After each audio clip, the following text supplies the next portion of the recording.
Hot tenting. Too soon? I know just what I'll do.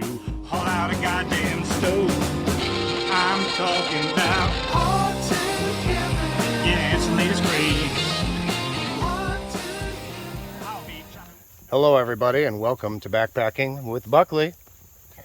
Today's adventure is a mid-September preparation overnight. It's my first solo overnight in Ohio since I've moved here, by the way, so check Ohio off the list.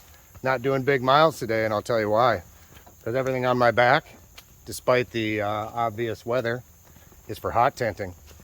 Yep, I'm gonna hot tent. I want to do some practice with my gear. It's always good to brush up on your skills, number one. Number two, I want to see if I can fit it all in my backpack. And number three, I want to show you guys how to set up and give you a little review of the Luxe Minipeak XL.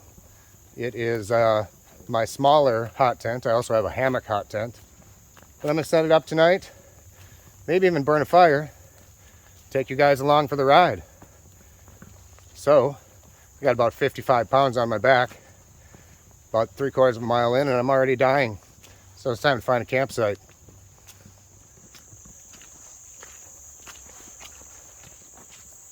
So as you can see, I'm strolling through the woods here. We just had a huge downpour. It's mid-September. We're supposed to be in the upper 40s tonight, and I thought, why the heck not go out? So I'm walking around the woods looking for a place to set up a hot tent. And if you're new to hot tenting, they're generally floorless. So this is actually not the most ideal conditions for it. I have a bathtub floor to go inside, but ideally I'd want to put up someplace more high and dry. So I'm walking through the woods here looking for a flat spot. I might just end up back at the big campsite that I walked by already a long time ago. But yeah, floorless. That's what hot tenting's all about. Let's keep searching.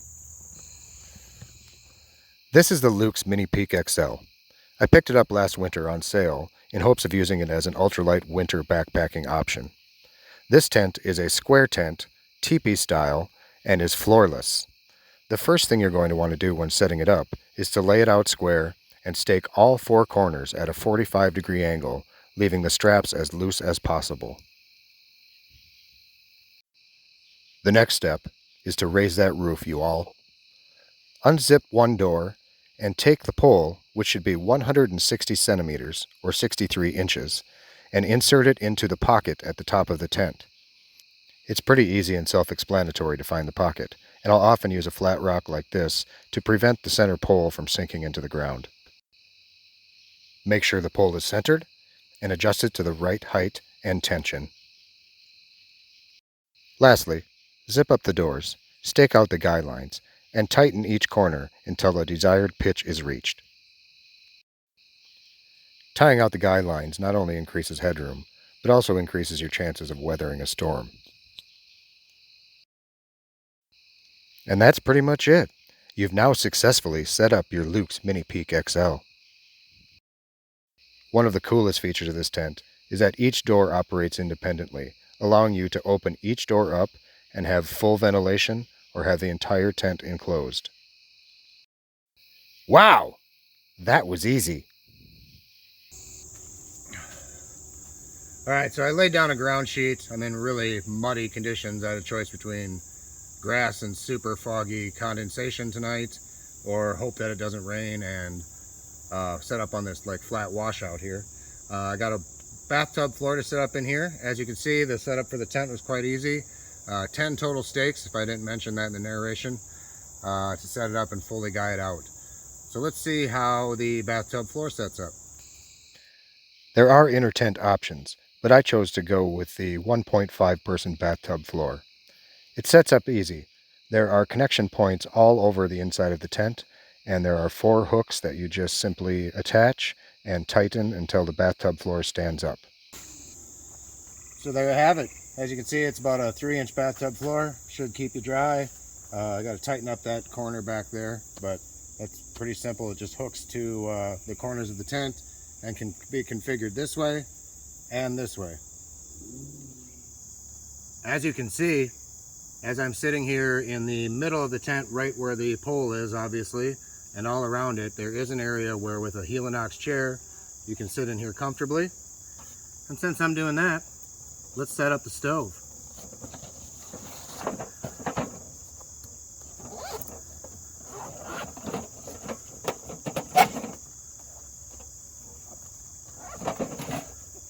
Hello, old friend. So this is the Pomoly Traveler, and I have some videos on this already. May do more this year. It obviously does not match the Luxe brand, but I don't mind mixing and matching as long as they work together. And the reason I chose this is it's simple. It's not for everybody because it is a little heavier, but it's still made out of titanium, and there's no fiddle factor as far as putting it together. It's real simple.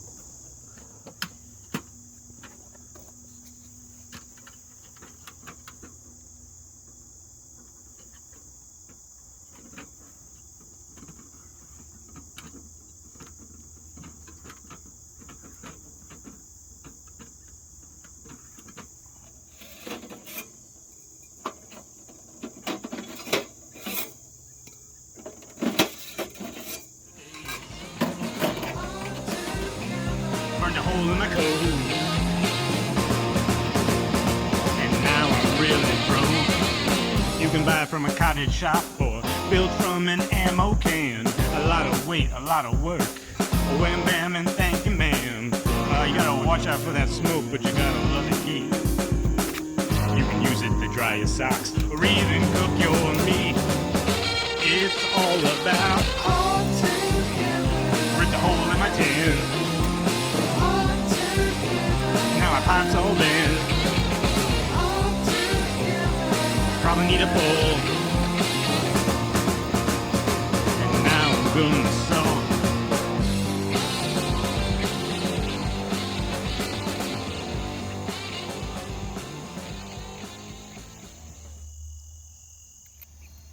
You've done it. Time for a little break.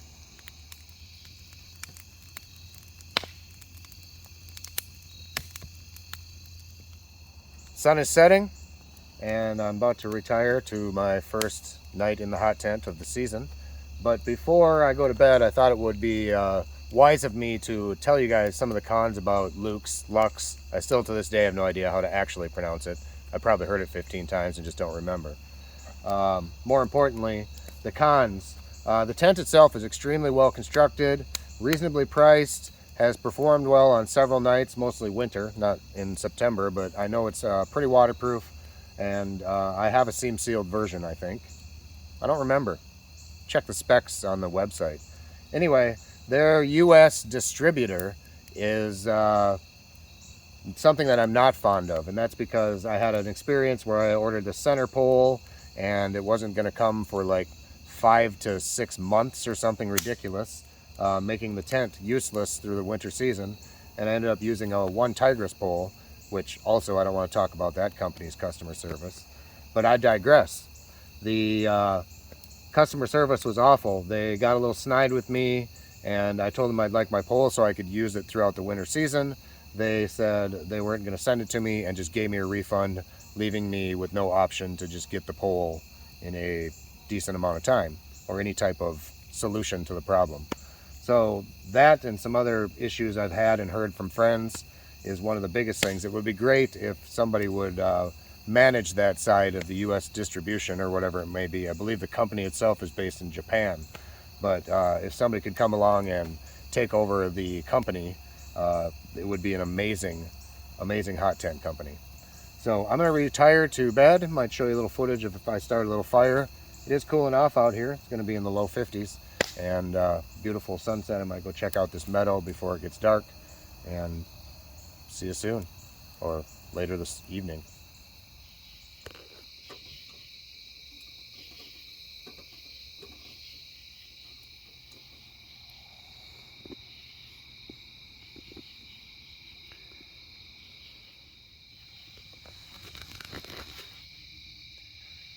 So I have a feeling it might be a bit of a creepy crawler night because I have no tent floor and no bug net.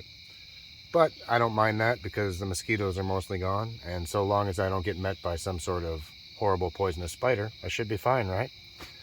So here I am. I'm about to go to bed. Hope you enjoyed the little review of the Luxe Minipeak XL and tutorial on how to set it up.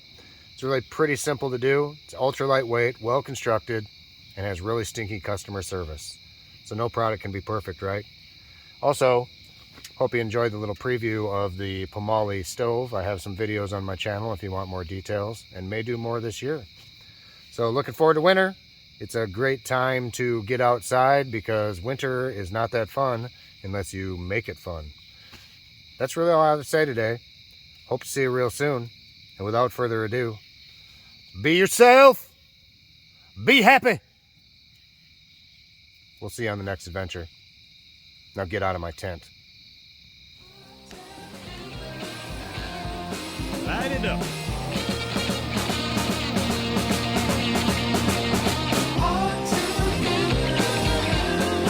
Getting ready.